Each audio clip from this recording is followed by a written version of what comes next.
अगर आप एक प्राइवेट विद्यालय चला रहे हैं, प्राइवेट स्कूल चला रहे हैं और उसको चाहते हैं कि गवर्नमेंट ऑफ बिहार के साथ रजिस्टर करना, तो आज की इस वीडियो में हमने आपको कंप्लीट प्रोसेस बताया कि अपने विद्यालय को, अपने स्कूल को गवर्नमेंट ऑफ बिहार के साथ किस तरह रजिस्टर कर सकते हैं। इस वीडियो में मैंने आपको कंप्लीट प्रोसेस बताया, इसलिए वीडियो को शुरू से अंत तक देखिएगा ताकि आप समझ सकते हैं कि आप किस तरह किसी भी विद्यालय का गवर्नमेंट के साथ रजिस्टर कर सकते हैं। वीडियो शुरू करने से पहले मैं गुजारिश करूंगा, अगर इस चैनल में पहली बार आप आए, चैनल को सब्सक्राइब करके बेल आइकन को प्रेस कर लीजिएगा ताकि इसी तरह की कंप्लीट जानकारी आपको सबसे पहले इस चैनल पर मिलती रहे। तो चलिए शुरू करते हैं। उसके लिए मैंने वीडियो के डिस्क्रिप्शन बॉक्स में आपको एक लिंक दिया हूँ, उस लिंक पे क्लिक करेंगे तो आप इस वेबसाइट पर आ जाएंगे। यहाँ पे आप 3 बोर्ड के द्वारा 3 रजिस्टर कर सकते हैं। सबसे पहला जो यहाँ पे आप देख सकते हैं, गवर्नमेंट ऑफ बिहार के द्वारा अपने स्कूल को आप रजिस्टर कर सकते हैं। अगर आप चाहते हैं सीबीएसई बोर्ड के द्वारा अपने स्कूल को रजिस्टर करना चाहते तब भी आप कर सकते हैं। अगर आप चाहते हैं CISCE यानी कि council for the Indian school के साथ रजिस्टर करने अपने विद्यालय तो आप कर सकते हैं। सिंपली मैं अगर बिहार सरकार के साथ अपने स्कूल को एफिलिएट करना चाहता हूँ यानी कि रजिस्टर करना चाहता हूँ, तो यहाँ पे दिए गए न्यू रजिस्ट्रेशन फॉर RTE, तो आपको इस पर क्लिक करना है। जब जैसे आप इस पर क्लिक करें, यहाँ पे आपको अपने विद्यालय का नाम देना होगा, जो भी आपके विद्यालय का नाम हो वो देना होगा। उसके बाद यहाँ पे फाइनेंस ईयर में आपको सबसे लास्ट जो भी ईयर चला वो ईयर वाला सिलेक्ट करना है। उसके बाद सबसे पहले उसके बाद आपको डिस्ट्रिक्ट सेलेक्ट करना होगा। डिस्ट्रिक्ट सेलेक्ट करने के बाद आपको ये सिलेक्ट करना होगा प्रखंड, तो यहाँ पे आप प्रखंड सेलेक्ट करेंगे। उसके बाद यहाँ पे आप मोबाइल नंबर डालेंगे। यहाँ पे आप जो भी स्कूल के ऑनर है उनका मोबाइल नंबर डालेंगे, उनका ईमेल आईडी डालेंगे। यहाँ पे एक पासवर्ड आप रखेंगे, जो भी आप पासवर्ड रखना चाहे मनपसंद पासवर्ड रख सकते हैं। पासवर्ड रखने के बाद आपको ये कैप्चर को इस बॉक्स में एंटर करना होगा। उसके बाद ये सारी डिटेल देने के बाद आपको रजिस्टर बटन पे क्लिक करना होगा। उसके बाद यहाँ पे वेरीफाई करने के लिए मांग रहा है, तो यहाँ पे आपके मोबाइल पे OTP गया होगा, तो आपको OTP डालना होगा। जो भी आपने मोबाइल नंबर डाला था पीछे उस पे OTP गया हुआ, उस OTP को यहाँ पे आप फिलअप करेंगे। OTP डालने के बाद वेरीफाई बटन पे क्लिक करेंगे। वेरीफाई करने के बाद आपका अकाउंट बन जाएगा, तो यहाँ पे आप मोबाइल नंबर या ईमेल आईडी और जो पासवर्ड आपने पीछे बनाया था वो पासवर्ड आप यहाँ पे डालेंगे। उसके बाद इस कैप्चर वाले बॉक्स पे एंटर करेंगे। उसके बाद लॉगिन बटन पे क्लिक करेंगे। लॉगिन करने के बाद कुछ इस तरह डिटेल आपको दिखने को मिलेगा। यहाँ पे देख सकते हैं, जैसे कि आप देख पा रहे हैं, स्कूल का नाम, शिक्षा का वर्ष, जिले का नाम, ब्लॉक का नाम, मोबाइल नंबर, ईमेल आईडी आपको दिखने को मिलेगा। यहाँ पे पता डालेंगे, एड्रेस जो भी इनका एड्रेस है। देखिए यहाँ पे विद्यालय का नाम दिया गया, वर्ष दिया गया है, तो इससे ये लगता है कि यहाँ पे साबित होता है कि यहाँ पे आपको विद्यालय का ही एड्रेस देना होगा, बल्कि प्रिंसिपल जो है, जो भी ऑनर, उनका एड्रेस नहीं, बल्कि यहाँ पे उन विद्यालय जहाँ पर है उस विद्यालय का पूरा एड्रेस आपको यहाँ पे डालना होगा। तो आप यहाँ पे पूरा एड्रेस डालेंगे, गांव शहर डालेंगे, पिन कोड डालेंगे, नजदीकी पुलिस स्टेशन जो है वो डालेंगे। उसके बाद अगर आपके पास दूरभाष संख्या है, टेलीफोन नंबर दे सकते हैं, फैक्स या अल्टरनेट और कोई मोबाइल नंबर देना चाहे आप दे सकते हैं, नहीं तो ये जरूरी नहीं, क्योंकि ऊपर में हमने मोबाइल नंबर ऑलरेडी दे दिया है। उसके बाद पूरी डिटेल देने के बाद अपडेट बटन पे क्लिक करेंगे। तो यहाँ पे कह रहा है अल्टरनेट मोबाइल नंबर जरूरी है, तो अल्टरनेट मोबाइल नंबर भी हम डाल देते हैं।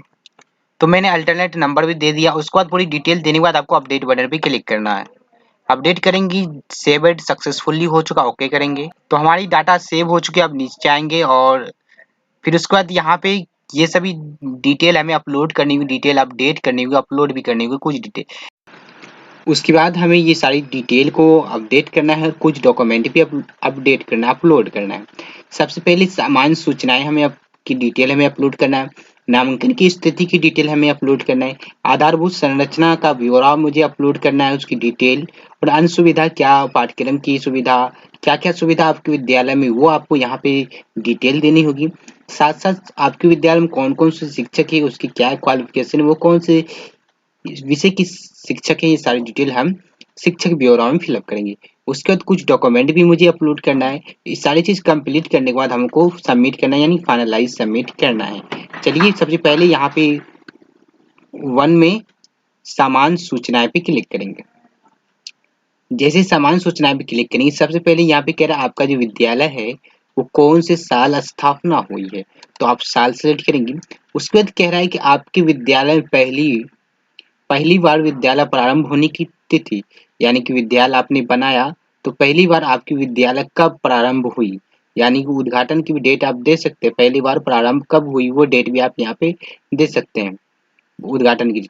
उसके बाद कह रहा है क्या आपका विद्यालय ट्रस्ट सोसाइटी से टाई अप है, यानी कि उससे निबंध है।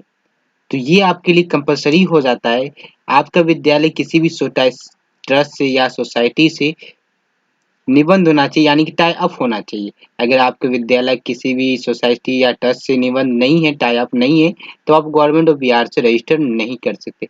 इसके लिए क्या करना होगा, आप किसी भी विद्यालय जो भी आपके शहर में विद्यालय को किसी जो भी पहले से गवर्नमेंट ऑफ बिहार के साथ रजिस्टर्ड है, उस विद्यालय के जो प्रिंसिपल है उनसे संपर्क करेंगे और उनको बताएंगे मैं अपना एक विद्यालय खोला हूँ, तो उसमें मुझे ट्रस्ट का निबंध करना है, यानी कि ट्रस्ट चाहिए मुझे अपने विद्यालय का निबंध करना है, तो वो आपको ट्रस्ट देंगे, यानी कि उसके पास एक ट्रस्ट होता है यानी कि एक समिति, ट्रस्ट समिति।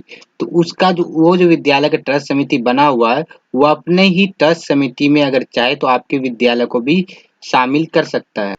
तो वो विद्यालय वाले क्या करेंगे, आप अगर वो विद्यालय वाले अगर आपके विद्यालय को अपने ट्रस्ट के अंदर शामिल करना चाहते हैं, तो आपको एक निबंध देंगे, उस पे उनका शपथ पत्र बनेगा, वो सब डॉक्यूमेंट आपको अपलोड करना होगा। अगर कोई भी विद्यालय आपको अपने ट्रस्ट में नहीं शामिल कर रहा है, तो आप अपना खुद का एक ट्रस्ट बना सकते हैं। वो आपको अपने रजिस्ट्री ऑफिस में जाना है, रजिस्ट्री ऑफिस से आपको अपना ट्रस्ट बना लेना है, ठीक है।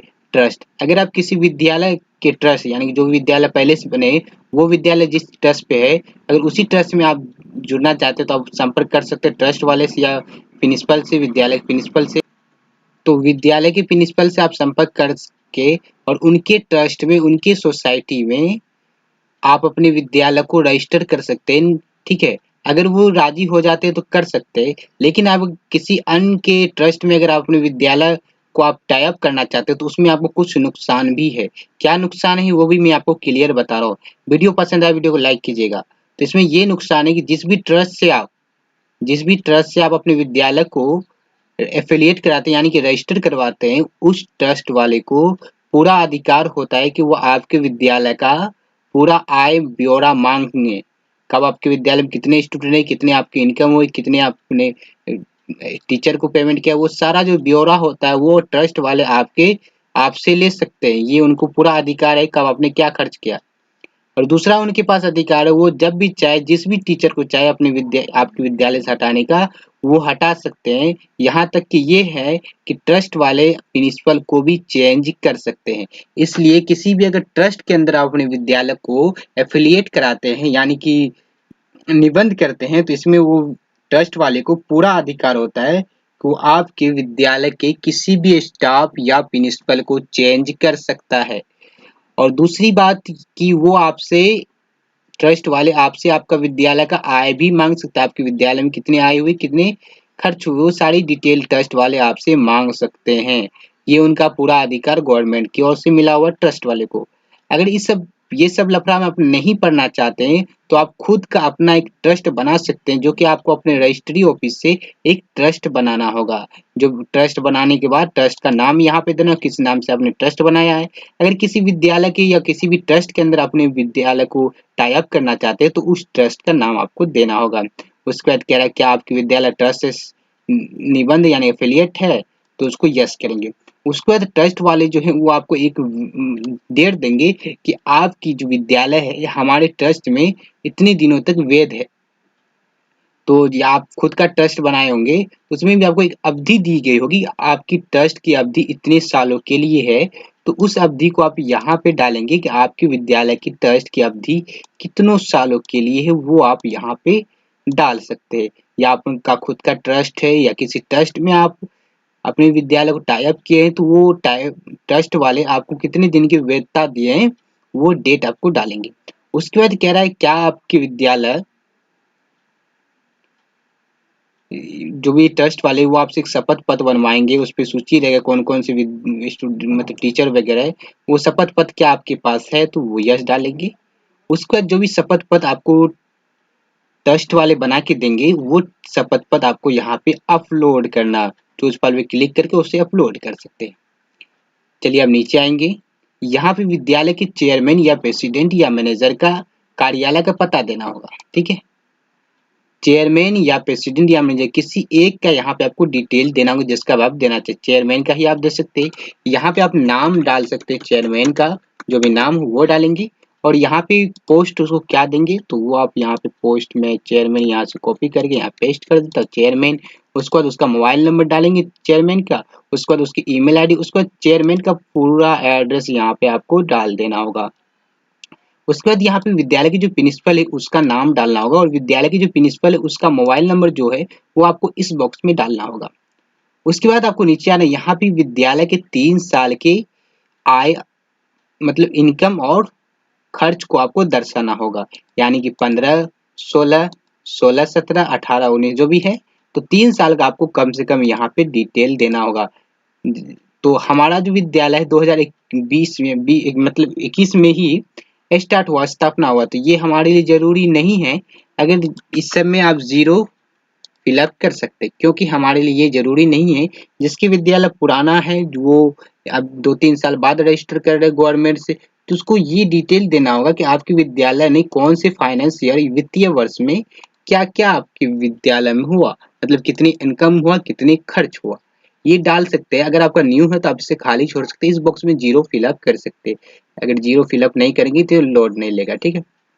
उसके बाद नीचे आ जाएंगे, कह रहा है शिक्षण का माध्यम, आपके विद्यालय में जो पढ़ाई होती है वो किस मीडियम से होती है। इंग्लिश मीडियम होती है, हिंदी मीडियम होती है, उर्दू मीडियम होती है।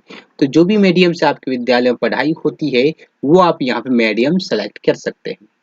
उसके बाद क्या है, विद्यालय का प्रकार, प्रवेश निकाय की कक्षाएं, यानी कि अगर कोई भी एक न्यू बच्चा, अगर बच्चा आपके विद्यालय में नामांकन लेना चाहे तो आप उसको कौन सी क्लास में नामांकन लेंगे। सबसे छोटा बच्चा जिसे कुछ भी नहीं आता, ABCD नहीं आता, अगर वो आपके विद्यालय में नामांकन लेना चाहे तो उसको आप कौन सी क्लास में नामांकन लेंगे, मतलब कि आपके विद्यालय में स्टार्टिंग कक्षा कौन सी है, नर्सरी है, UKG है, क्लास 1, स्टार्टिंग कक्षा आपके विद्यालय में क्या है। तो मेरे केस में नर्सरी, क्योंकि इस विद्यालय में नर्सरी से पढ़ाई होती है।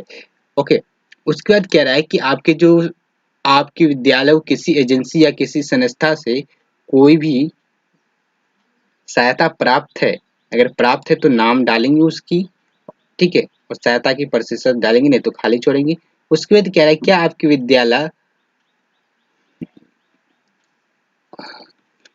विद्यालय प्राधिकार बोर्ड से मान्यता प्राप्त है तो यस, अन्यथा नो। उसके अगर प्राप्त है तो उसका निबंध संख्या डालेंगे, अगर नहीं प्राप्त है तो उसे खाली छोड़ेंगे।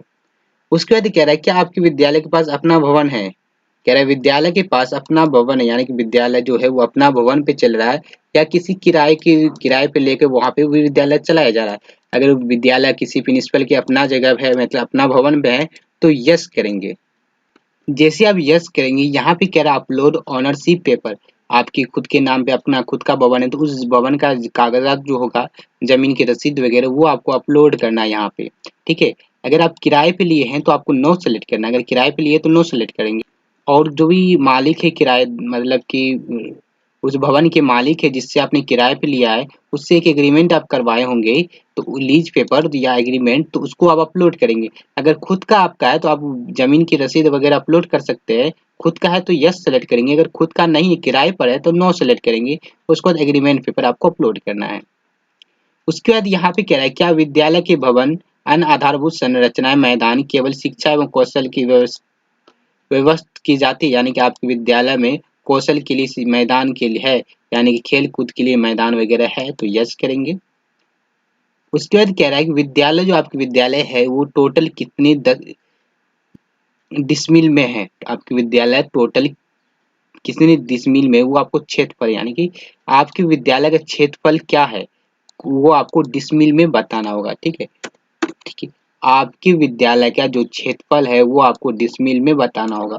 उसके बाद क्षेत्र का प्रकार, आपका जो विद्यालय है वो रूरल एरिया यानी कि ग्रामीण एरिया में है या अर्बन यानी कि शहरी क्षेत्र में है, वो आपको सिलेक्ट करना होगा। उसके बाद कह रहा है कि विद्यालय के क्षेत्र परिसर में क्या क्या सुविधा उपलब्ध है। विद्यालय के क्षेत्र परिसर यानी कि विद्यालय के अंदर क्या क्या सुविधा उपलब्ध है। खेल का मैदान है, और जो भी खेल के मैदान है, खिलौना है, जो भी बच्चे लोग के होते हैं, जो भी बच्चे स्टूडेंट के काम की चीजें जो आपके विद्यालय के क्षेत्र यानी कि परिसर में उपलब्ध है, खेल के मैदान है। उसके बाद मनोरंजन कक्ष है, जो जो भी आपके विद्यालय में उपलब्ध है वो आपको यहाँ पे टाइप करके लिख देना है। उसके बाद ये सारी डिटेल देने के बाद आपको सबमिट पे क्लिक कर देना है।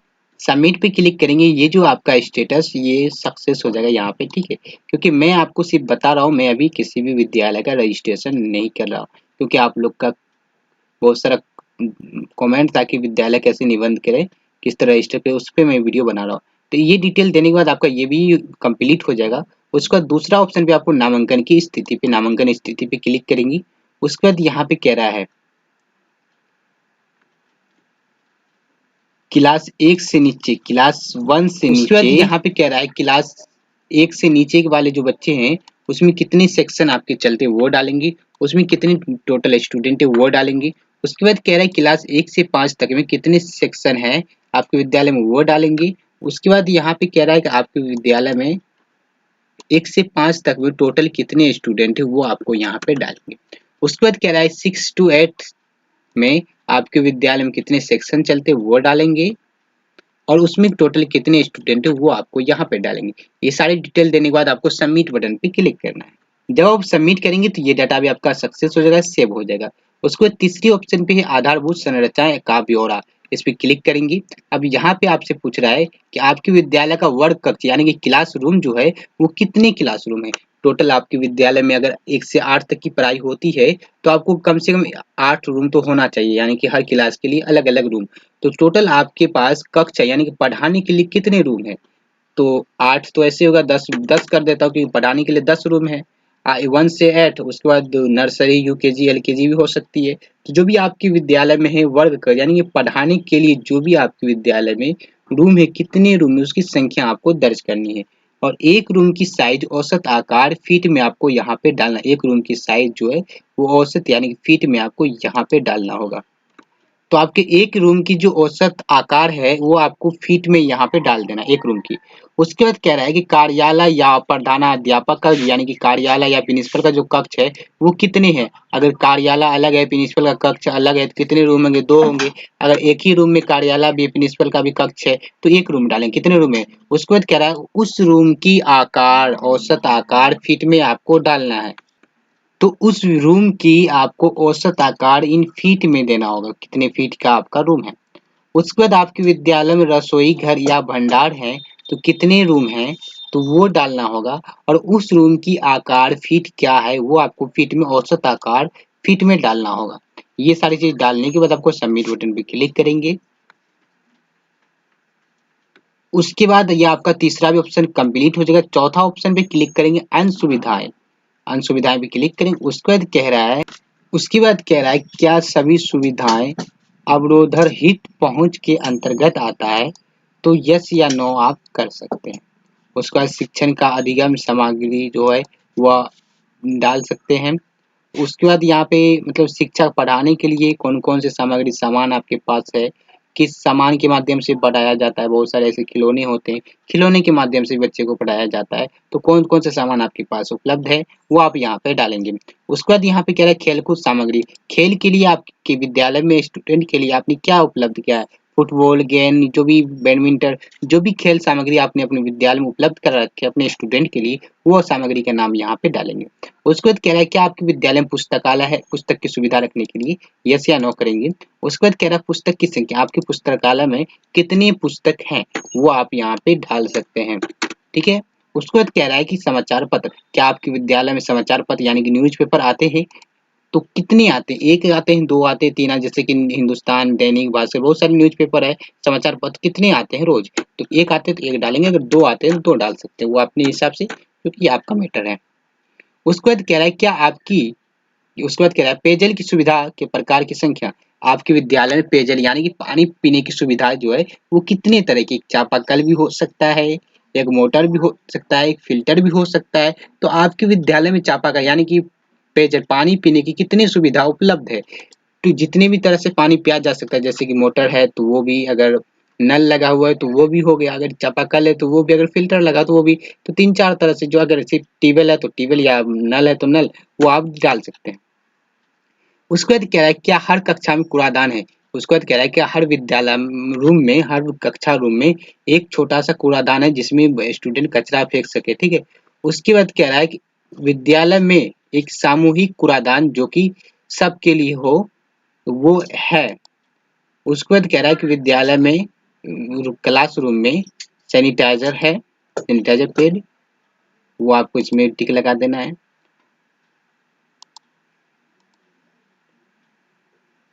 उसके बाद कह रहा है WC और मूत्रालय का प्रकार, यहाँ पे आपको इंडियन सेलेक्ट कर सकते हैं।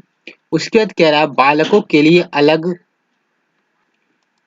यहाँ पे कह रहा है कि आपको मूत्रालय के लिए जो प्रकार है वो इंडियन है, इंडियन के टाइप का है या किसी अदर कंट्री के टाइप का है या दोनों टाइप का, तो इंडियन सेलेक्ट करेंगे। उसके बाद कह रहा है कि बालक के लिए शौचालय कितने हैं, बालक के लिए शौचालय कितने हैं वो डालेंगी। उसके बाद कह रहा है बालिका के लिए शौचालय आपके विद्यालय में कितने हैं वो डालेंगी। उसके बाद यहाँ पे नीचे आ जाएंगे पाठ्यक्रम, यहाँ पे कह रहा है कोई ऐसा विवरण जो प्रत्येक क्लास प्रत्येक वर्ग के स्टूडेंट के लिए जरूरी होता है। कोई ऐसा पाठ्यक्रम जो प्रत्येक वर्ग यानी कि 1 से लेकर 8 तक के बच्चे के सभी स्टूडेंट के लिए कोई ऐसा पाठ्यक्रम हो जो सबके लिए ही सबको पालन करना जरूरी होता है। यानी कोई ऐसा नियम आपके विद्यालय में है जो क्लास 1 से लेकर 8 तक के बच्चे को पालन करना होता है पाठ्यक्रम का, ठीक है, वो आप डाल सकते हैं। उसके बाद आप छात्रों के आकलन की प्रगति डाल सकते हैं। उसके बाद कह रहा है क्या विद्यालय के छात्रों को वर्ग 8 के लिए किसी बोर्ड की परीक्षा देनी पड़ती है, यानी कि आपके विद्यालय से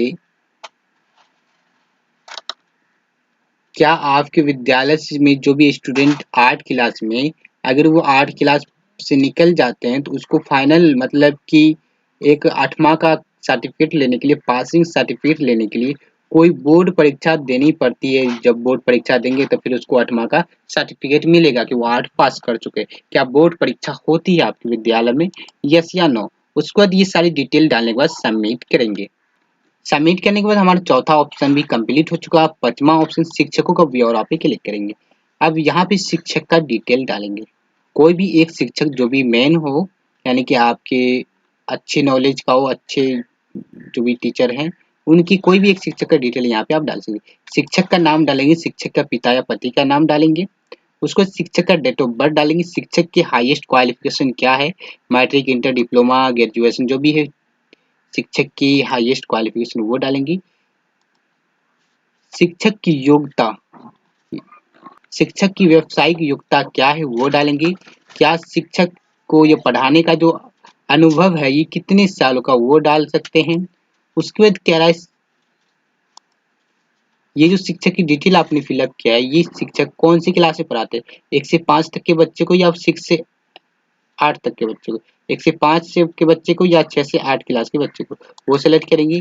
उसके बाद इस विद्यालय में इस शिक्षक की नियुक्ति आपने कब की वो डालेंगे। उसके बाद कह रहा है क्या विद्यालय ये जो शिक्षक है ये प्रशिक्षण प्राप्त है या नहीं, प्रशिक्षण यानी ट्रेनिंग मिला हुआ है इसको या नहीं, ट्रेनिंग किए हुए या नहीं किए हुए, ये डाल सकते हैं आप यहाँ पे। उसके बाद कह रहा है ये जो शिक्षक की डिटेल आपने दिया है क्या आप प्रधान शिक्षक यानी कि सभी शिक्षकों में एक प्रधान शिक्षक हेड शिक्षक जो होते हैं वो हैं, तो वो है तो यस करेंगे क्योंकि प्रधान शिक्षक का भी सब शिक्षक में एक शिक्षक बड़े होते हैं वो प्रधान शिक्षक भी कहे जाते हैं, तो उनकी डिटेल यहाँ पे डालना। उसके बाद ये शिक्षक जो है इसकी जो हाईएस्ट क्वालिफिकेशन है उसका दस्तावेज आपको अपलोड करना, मार्कशीट या सर्टिफिकेट। उसके बाद कह रहा है व्यवसायिक योग्यता की दस्तावेज, व्यवसायिक योग्यता जो है उसकी दस्तावेज आपको अपलोड करना ये भी जरूरी है। उसके बाद ये सारी डिटेल देने के बाद सबमिट करेंगे। यहाँ पे वही शिक्षक की डिटेल देंगे जो सभी शिक्षक के प्रधान हो, ठीक है, या आप दूसरे को भी दे सकते हैं लेकिन इसमें आपको नो करना होगा।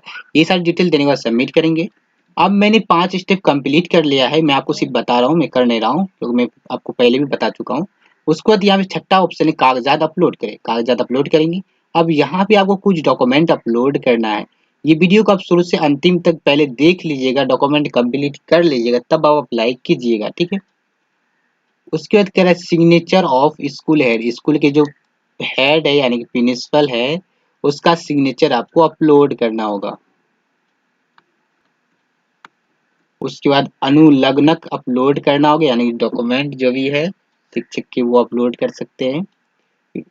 उसके बाद कह रहा है कि ऐड स्कूल फ्रंट व्यू, यानी कि आपके जो विद्यालय है आगे से दिखने में कैसे लग रहा है उसका एक फोटो क्लिक करना है। सेम मतलब आमने सामने से रोड के किनारे से एक फोटो क्लिक करना है आपको आपके विद्यालय का, और वो फोटो क्लिक करके यहाँ पे चूज फाइल पे क्लिक करके अपलोड कर देना है। उसके बाद कह रहा है आपके विद्यालय में प्ले ग्राउंड यानी खेलने की जो मैदान है उसकी फोटो क्लिक करना है, उसे अपलोड कर देना है। उसके बाद कह रहा है आपके विद्यालय में क्लासरूम जो है क्लासरूम की फोटो अपलोड करना है क्लिक करके। उसके बाद कह रहा है आपके विद्यालय में लाइब्रेरी जो है पुस्तकालय जो है उसकी एक फोटो आपको अपलोड करना है। उसके बाद कह रहा है ऐड स्कूल और कैंपस का फोटो आपको अपलोड करना है। ये सारी डिटेल चूज फाइल पे क्लिक करके सभी डॉक्यूमेंट को अपलोड करेंगी, सेलेक्ट करने के बाद अपलोड बटन में क्लिक करेंगे, ये सभी डॉक्यूमेंट अपलोड हो जाएंगे। डॉक्यूमेंट अपलोड करने के बाद आपको फाइनलाइज करना है।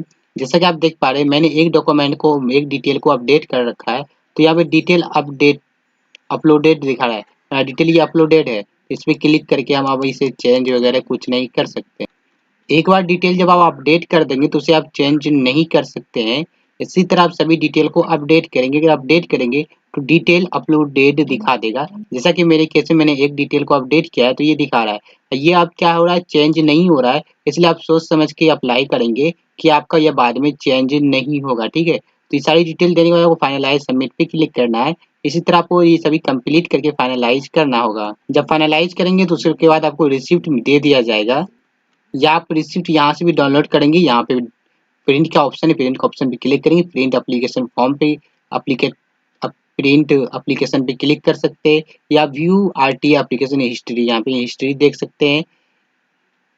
क्या एप्लीकेशन नंबर है, क्या स्कूल का नाम है, क्या विद्यालय करंट स्टेटस क्या है, अभी एक्शन बाय डीईओ कब है, और कब कौन पदाधिकारी एक्शन लिया, कौन एक्सेप्ट किया, कौन रिजेक्ट किया, वो सब आप यहाँ पे देख सकते हैं। एक्टिविटी लॉग पे क्लिक करेंगे, अभी यहाँ पे दिखा रहा है अभी एक्टिविटी यानी कि पेंडिंग है DEO registered by user, pending है अभी डीईओ के पास, क्योंकि मेरा अभी उसके पास गया है नहीं, क्योंकि मैं पूरा फाइनल सबमिट नहीं किया। आप फाइनल सबमिट करेंगे यहीं पे आके आप यहाँ से भी अपना हिस्ट्री भी यानी कि स्टेटस भी चेक कर सकते हैं। उसके बाद एक्टिविटी लॉग पे क्लिक करेंगे, अभी कहाँ पे आपका स्टेटस पेंडिंग है, कहाँ कौन सा प्रक्रिया वो सब आप जान सकते हैं। इसी तरह आप सीबीएसई बोर्ड से रजिस्टर करना चाहते हैं, यहाँ से रजिस्टर कर सकते हैं। रजिस्टर पर सीबीएसई यहाँ पे मोबाइल नंबर ईमेल आईडी देके आप रजिस्टर कर सकते हैं, इसके बारे में अलग से वीडियो बनाऊंगा। उम्मीद करेंगे आज के इस वीडियो में अपने गवर्नमेंट ऑफ बिहार के साथ अपना स्कूल रजिस्ट्रेशन करने का ऑनलाइन प्रक्रिया सीख गए होंगे।